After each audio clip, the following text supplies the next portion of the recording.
donc man maay Djibril Sall yàlla moo dogal tey ma nekk secrétaire général syndicat Travailleurs national kooku maa ngi sant yàlla sama borom yàlla moo dogal loolu sant yàlla sama borom sant sama ñaari waajur aussi di leen ñaanal yàlla fi ñu tëdd muy Dagana suuf sedd seen kaw tey sama xel nee naa aussi bàyyi naa xel si Pape Dieng te bokkoon suñu camarade suñu xoolee photo mu nii d'ailleurs ñi nga xam ni vraiment da doon combattre bëggoon changement lool da doon jooy sax pour changement bi am donc maa ngi koy ñaanal yàlla suuf Touba sedd si kaw. voilà parce que personnel bi je sais que pour l'essentiel mbirum kër la mbirum solde yi la mbirum plan de carrière professionnel la mbirum wér-gu-yaram la mbirum transport waxu nag sànq te loolu pratiquement jot ñu ko saafara parce que man mon objectif depuis 2009 c'est de desservir Dakar et sa banlieue. Effectivement, nous avons des cars qui circulent partout à Dakar. Et mais ensuite, les véhicules des directeurs, ça on a réglé. On a dit les directeurs, le chef de division, et pourquoi pas un agent d'emploi. Donc c'est autrement dit, j'ai dit, il faut améliorer les conditions de travail d'abord, pour que suñu ñaan mu nekk ñaan bu yomb. li ma wax mooy sama yéene mooy doomu personnel bi ñu mën a yaakaar ni seen papa bi ngi liggéey assemblée war nañu am année bu nekk cours de vacances ñu ngi liggéey assemblée war nañu mën am aussi bourse d'études war na mën nekk ndax comme que ñeneen ministère ñoo ko am asuma ñun mais xalaat naa ne suñ ko ñaanee dañ ko am te comme nee naa ko sànq biir wax ji yàlla may nañu ay kilifa yi nga xam ni vraiment du ñuy déglu vraiment ñi fi jaar ñëpp président Pape Diop président Mamadou Seck président Niass et particulièrement madame la secrétaire générale ku bëgg personnel la te je sais que am na nu ñuy taxawee comme ni ma waxee kii sànq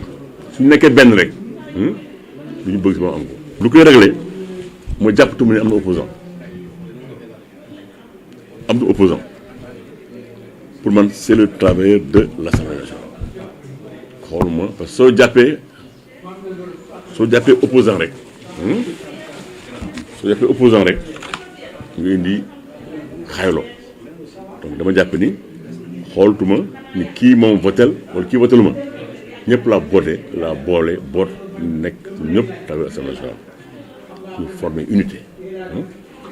dans dox si effectivement fépp fu ma dégg rek ni travailleur am nañu problème naa ko réglé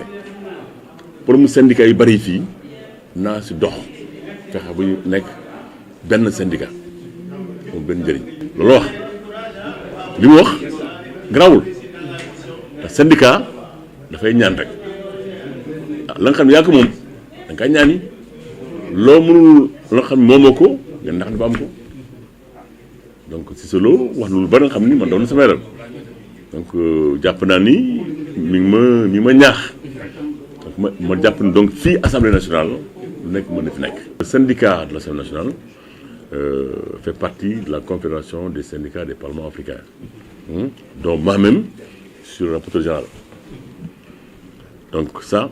parce que depuis 2005 on a dit qu'il fallait en tout cas essayer sortir d'ici pour essayer jéem a jëli yeneen xam-xam yeneen possibilités yi nga xam ne amuñu fi ñoom ko feneen su ko loolu objectif confédération bi man mii maa rapporteur général bi donc ñu ngi si liggéey boobu léegi ñun dafa am lu ñu privilégié mooy jéem a développer des relations de partenariat avec ay yenn organismes yu nekk si biir Afrique dans la CEDEAO bëgg dem li ma doon wax ak le secrétaire général qui m'a dit il vient d'adresser une correspondance de récépissé pour tenter d'avoir une audience avec le président pour voir effectivement ce qu'on peut avoir là. tàggatoo mooy gërëm leen d'abord yéen journalistes yi xam naa yéen seen métier dafa metti ndax da ngeen daw rek soo ngoon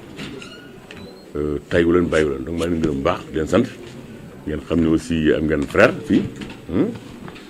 kii mooy sama directeur de la communication soo xoolee moo nekk ci bureau communication bi donc lu ngeen soxla jaar nga ci moom doon egg si man